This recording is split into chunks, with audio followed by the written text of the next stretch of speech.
welcome back to another MLB Perfect in 2018 video. It is Schimpf from the Schimpf Felicia, what is popping, and today, this is the final episode in the Friar rebuild.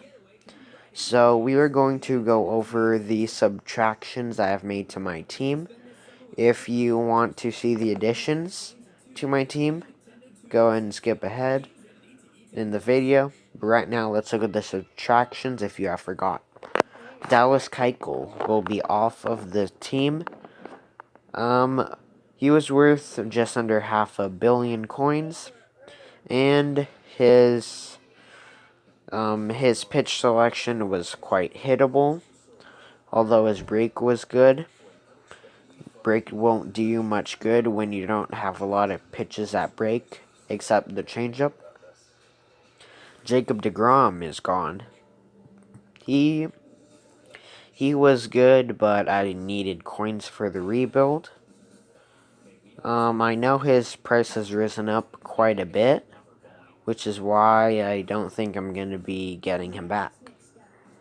Unfortunately, he did have decent velocity and good stuff, along with good confidence.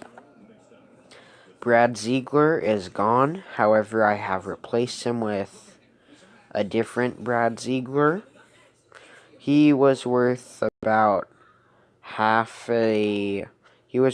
330 million. Now he's worth about 600 million, or maybe even more when you're watching this video, which is kind of insane. I think I sold him for just under 500 million at the time. George Springer is gone. You're going to see a lot of subtractions with my offense. George Springer is gone. He was playing right field / DHing. He plays just as good as defense in right field than he does in center field. But it was time to say goodbye to him. Hopefully I'll get him back later, because he was a good card.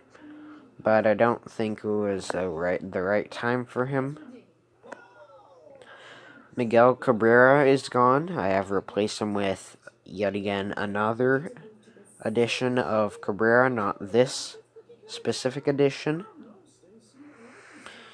Yeah, he had good hitting stats, but I needed the coins. That's kind of the situation with a lot of these guys.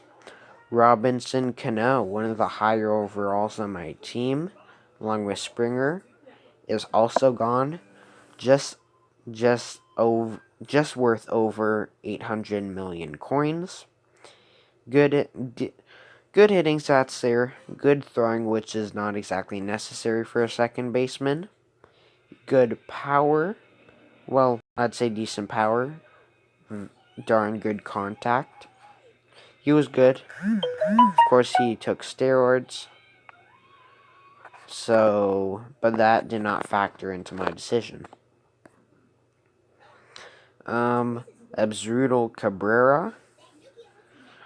He is gone. He was a switch-hitting shortstop, one of the rarities in this game. He had good speed as well. I'd say above average throwing. Decent contact. But he was good. He was definitely good. Moving on. Both of these players, Marcell Ozuna and Joe Mauer. Joe Mauer is out for obvious reasons. Marcell Ozuna, I needed coins. And again, that's a case for a lot of these players. And that's going to do it for the subtraction. Guys, I am back. So after looking at the subtractions, we should now look at the new additions. The biggest change right off the bat is the roster value. My roster value has almost doubled since my last team update. So you gotta glance at the batters. We're gonna take a look at the pitchers. Zach Greinke is still my ace. And Jake Arrieta, who I got in the pack opening that I posted yesterday or a few days ago. Yeah, he is in the rotation. a decent mix of pitches. I'd prefer a cutter or a two-seamer. But, you can't get too picky with a free pull. Johnny Cueto is still in the rotation. Tyson Ross is also still in the location. Then my fifth starter is kind of a wild card. Joey Lucchesi from the Padres. He's a good rookie, but in the game he only has a sinker, curveball, and a fastball, which isn't the best mix of pitches.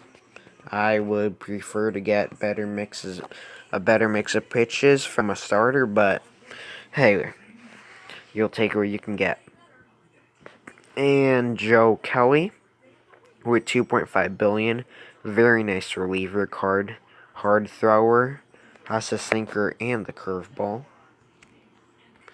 And now Moylan, if that's how you say his name, I'm not familiar with him. So if I did not say his name right, please correct me in the comments below. Good command, good break, good stuff. And he has a good mix of pitches. And I sniped him off the free agent market.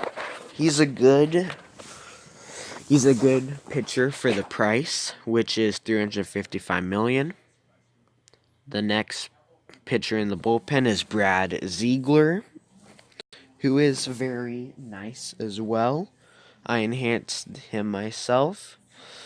I did say goodbye to my career high Brad Ziegler, but I also got this Brad Ziegler to replace him, worth $177 million. He's a nice card.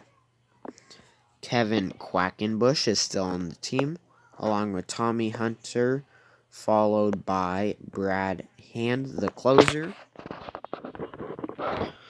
So, looking at my batters, Charlie Blackmon is still leading things off and playing center field. His price has risen significantly from the last time I remember. His value is now at $1.8 billion. Jose Abreu, worth about $500 million, is still on the team. Now, so where the changes come in, Jorge Posada is now my catcher. And his skill is really good, complements him well. If 3 batter, plus 4 contact, plus 4 power, very good skill. So that's a look at his base stats. Then my cleanup hitter is Matt Holliday. His skill helps him as well. And he has sneaky speed. I'd say an above average arm in left field, but not very above average. He's better off of righties, so reverse splits. So moving on, Manny Machado. He's a good shortstop. I've seen him make some good plays for me. 92 throwing, a well above average arm, but I would prefer it higher. Good hitting stats from a shortstop. I would have preferred Didi Gregorius, but there are none posting. None of his base live special edition cards that have been posted. Giancarlo Stanton, promoted to the starting role in right field. He was my bench player / DH. Actually, when they're in the American League, when we had a DH, he would DH. He would play right field and Springer would DH because he has better defense. And then we have Jonathan Scope. Good hitting stats. I did have a special edition Ozzy Albies, but I gave it to one of my friends. If you watch his channel, you should see it at some point or another. Then in the DH spot right now, Miguel Cabrera. Good hitting stats. Not very good throwing / fielding. Fielding's decent, but that's why I have him at the DH spot. Nolan Arenado, I could potentially take him out and replace him with a better third baseman. But right now, he's going to be sticking there until I can get a better third baseman. Now, a look at my bench. JD Martinez, star player coming off of the bench. Good hitting stats. Not very good throwing, which is why I did not consider him for the starting role. Christian Villanueva. This is not his Player of the Month card, so it's a bit cheaper. +2 version. He mashes up lefties. It goes really well with his 101 power, 103 off of lefties. Not nearly as good off of righties. He's only hitting 80 off of righties. Decent throwing and decent fielding. If I needed to, I'd take out Arenado to bring in Villanueva. Eric Hosmer. He's a I normally use him as a pinch runner, but he can get a base hit for you sometimes. Ben Zobrist is if I sub in, say, Christian Villanueva for somebody, and he can't play their position. That's where Zobrist comes in. He can play a lot of positions, and he has a good arm, so that is always good. And Nelson Cruz, really good hitting stats for someone worth 35 million coins. And that's going to do it for this video. If you guys enjoyed the Friar rebuild, of course this is the final episode. I will see you guys in the next video. Leave a like, subscribe, all the good stuff. And I'll see you next time. Peace.